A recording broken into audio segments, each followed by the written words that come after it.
Hello, dear students. Again, I'm in front of you with a very wonderful series. In this series, I will provide you 1 marks or 2 marks questions for your board examination. They are consisting their significance for the section A in ISC examination. केवल ISC नहीं, बल्कि अगर UP board या CBSE के भी बच्चे मुझे देख रहे होंगे तो वो भी समझ सकते हैं कि 1 या 2 नंबर के मार्क्स के जो क्वेश्चंस होते हैं वो बड़े ही इंपॉर्टेंट रहते हैं और आज मैं उन्हीं क्वेश्चंस की एक सीरीज आपके सामने लेकर आया हूँ। आज के क्वेश्चंस 20 हैं, लेकिन डेली सीरीज को कंटिन्यू रखते हुए एग्जाम तक ढेर सारे क्वेश्चंस आप तक पहुंचाने की कोशिश रहेगी। In this series I will provide you 1 and 2 marks questions with chapter. So for the today's chapter, the chapter number 1, sexual reproduction in the flowering plants. तो आइए देखते हैं, बड़े आसान से क्वेश्चंस हैं, कुछ क्वेश्चंस बड़े ही इंपॉर्टेंट हैं और शायद आपको नहीं आते होंगे लेकिन कुछ आपने पढ़ रखे होंगे।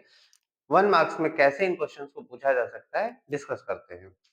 सो फर्स्ट क्वेश्चन है हमारा, the essential parts of flower. Actually flower जो है वो रिप्रोडक्टिव ऑर्गन माना जाता है और होता भी है एंजियोस्पर्मिक प्लांट्स में, क्योंकि इसमें रिप्रोडक्टिव पार्ट्स पाए जाते हैं। तो आपसे पूछा गया एसेंशियल पार्ट। एसेंशियल और नॉन एसेंशियल को कुछ इस तरह से डिवाइड करते हैं फ्लावरिंग प्लांट्स में कि जो प्लांट्स सेक्सुअल रिप्रोडक्शन में प्लांट्स के फ्लावर के जो पार्ट्स होते हैं वो अपना रोल प्ले करते हैं, उन्हें एसेंशियल पार्ट कहा जाता है।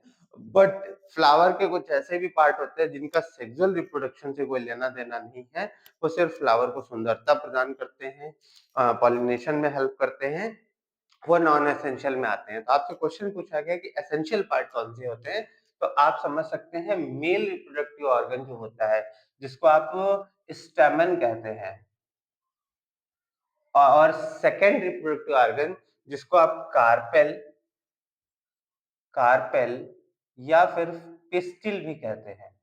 तो ये आपके एसेंशियल पार्ट्स में आ जाते हैं। स्टेमन स्टेमन को आप कह सकते हैं ये मेल रिप्रोडक्टिव मेल ऑर्गन है, और पिस्टिल जो है वो फीमेल रिप्रोडक्टिव ऑर्गन है। इस बात को याद रखेंगे। नेक्स्ट क्वेश्चन की तरफ चलते हैं, जल्दी से खत्म करने हैं। The pattern of ovule arrangement in the ovary. अगर ओवरी के अंदर ओव्यूल के अरेंजमेंट के पैटर्न को एक वर्ड में नाम दिया जाए तो हम कहेंगे ये it is called placentation. Define में 1 मार्क्स में ये क्वेश्चन डेफिनेशन आ सकती है, व्हाट इज प्लेसेंटेशन, तो आपको याद रखना है। नेक्स्ट क्वेश्चन है स्टेमन्स आल्सो कॉल्ड। स्टेमन को और क्या कह सकते हैं, तो स्टेमन्स जो होते हैं इनके अंदर एंथर होता है इनका एक पार्ट, और उसके अंदर माइक्रो स्पोर्स बनते हैं।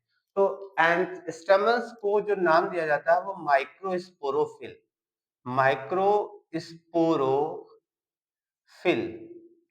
कुछ बच्चे ये गलती करते हैं कि माइक्रोस्पोरोफिल नहीं बोल करके बोलते हैं स्टेमन्स आल्सो कॉल्ड एंड्रोइशियम। मैं कहूंगा स्टेमन्स एंड्रोइशियम नहीं है, स्टेमन्स का जो होल होता है, जो उनका कॉम्बिनेशन होता है उसे एंड्रोइशियम कहते हैं। एंड कार्पेल्स और पिस्टिल आल्सो कॉल्ड। तो कार्पेल्स जो होते हैं उन्हें कहा जाता है मेगास्पोरोफिल। इंपॉर्टेंट क्वेश्चन है, याद करते हुए चलिएगा। बहुत ही छोटी छोटी चीजें हैं, लेकिन जब नहीं आती हैं तो फिर फंस जाते हैं बच्चे और नहीं कर पाते हैं। यहाँ पर एक मैंने सीरीज दी है, सेम टाइप के क्वेश्चन के 3 क्वेश्चन दिए हैं।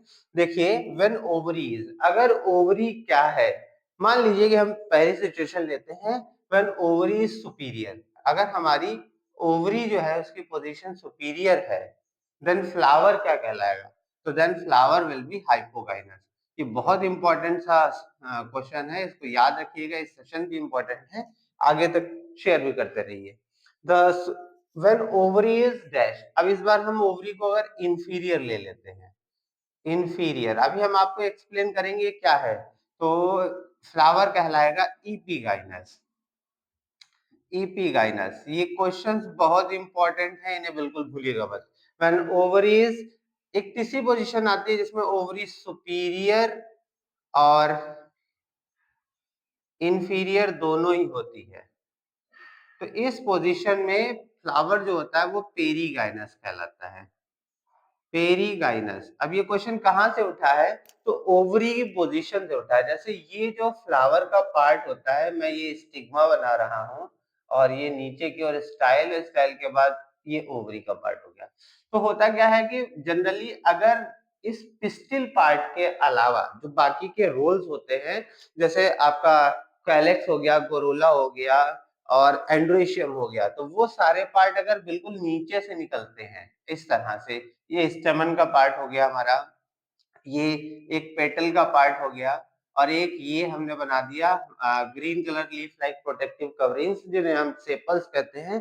तो अगर ये सब ओवरी के नीचे से ओरिजिनेट होते हैं तो उस समय हमारी ओवरी की पोजीशन सबसे ऊपर होती है फ्लावर में, तो उसे हम कहते हैं ये सुपीरियर ओवरी है और बाकी सारे पार्ट जो है वो नीचे हैं, तो फ्लावर को हाइपोगाइनस कहते हैं। इसी तरह से अगर ओवरी इंफीरियर है यानी सारे पार्ट्स यहाँ कहीं से निकले ऊपर से, तो ओवरी जो है वो इंफीरियर हो जाएगी और हम कहेंगे फ्लावर इपिगाइनस है। और देन आफ्टर अगर बीच से मिड से कहीं से जो है बाकी के सारे रोल्स निकलते हैं तो हम कहेंगे कि सुपीरियर इंफीरियर ओवरी है और फ्लावर जो है पेरीगाइनस है। आई होप कि आप इसको समझ गए होंगे। नेक्स्ट क्वेश्चन है the inner most layer of anther. Anther की सबसे अंदर की लेयर जो होती है बहुत इंपॉर्टेंट है, इसका नाम याद रखिए, टैपिटोम। टैपेटोम लेयर जो होती है ये न्यूट्रिशन प्रोवाइड करती है माइक्रोस्पोर्स को जब वो जो है डेवलप हो रहे होते हैं। Study of external morphology of mature pollen grain. अगर पॉलन ग्रेन की स्टडी हमें करनी है तो हम कहाँ करते हैं?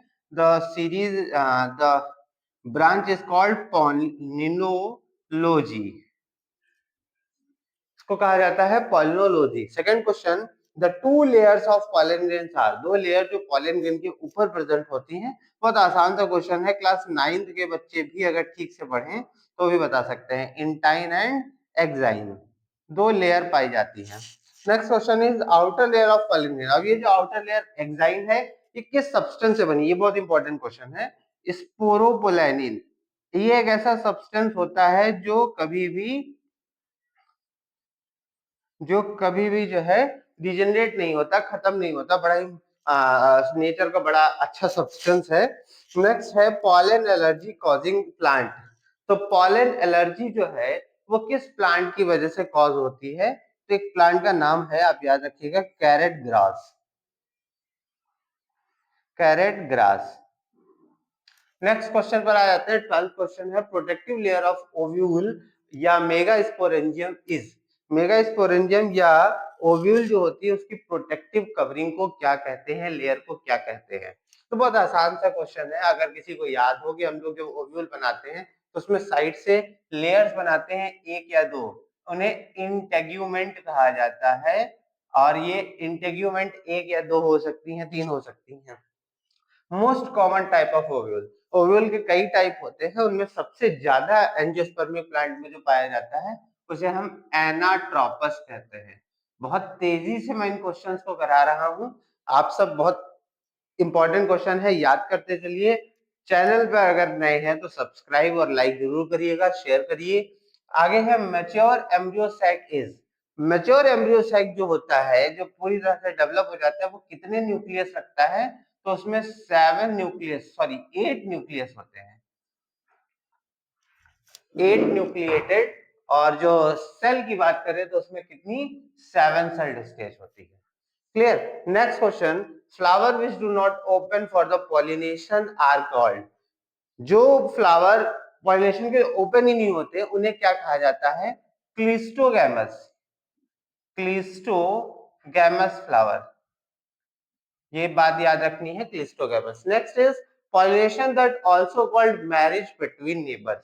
एक पॉलिनेशन का एक तरीका होता है जिसमें एक ही सेम फ्लावर, एक ही सेम प्लांट के दो अलग अलग ब्रांच के फ्लावर्स आपस में पॉलिनेशन कर जाते हैं, तो उसको क्या कहते हैं? तो उसे कहते हैं geitonogamy. Geitonogamy. Next one is maturation of pollen and stigma at different time. अगर अगर पॉलन ग्रेन और स्टिग्मा दोनों एक ही फ्लावर के अलग अलग टाइम पर मैच्योर होते हैं तो सेल्फ पॉलिनेशन होता नहीं है, क्रॉस पॉलिनेशन का एक तरीका होता है, उसको क्या कहते हैं? तो that condition is called dichogamy. Dichogamy. Next question is orthogamy becomes impossible due to the structural difference in anthers and style. ठीक है, तो इसमें क्या कहा गया आपसे, autogamy becomes impossible due to structure. अगर ऑटोगैमी पॉसिबल नहीं है स्ट्रक्चरल, मैं ये क्वेश्चन ये आपके लिए होमवर्क में डालना चाहूंगा, कुछ काम आप करिए, इसको ढूंढिए, इस होमवर्क को ढूंढिए। चैप्टर मैं आपको बता रहा हूँ, चैप्टर है आपका chapter number 2, angiospermic flower, reproduction in angiospermic plant. Next question is pollination by birds. अगर बर्ड्स में पॉलिनेशन हो रहा है तो उसको क्या कहते हैं, ornithophily, ornithophily. Okay, next and last question, important question है, the process of fertilisation was discovered by. Angiospermic plants में जो फर्टिलाइजेशन होता है, उस प्रोसेस को किस साइंटिस्ट ने डिस्कवर किया था? Scientist name is Strasburger. I think everything is clear. एक क्वेश्चन मैंने आपके लिए एसडब्ल्यू में डाला है, होमवर्क में डाला है, 20 क्वेश्चंस में से 19 क्वेश्चंस मैंने आपको करा दिए।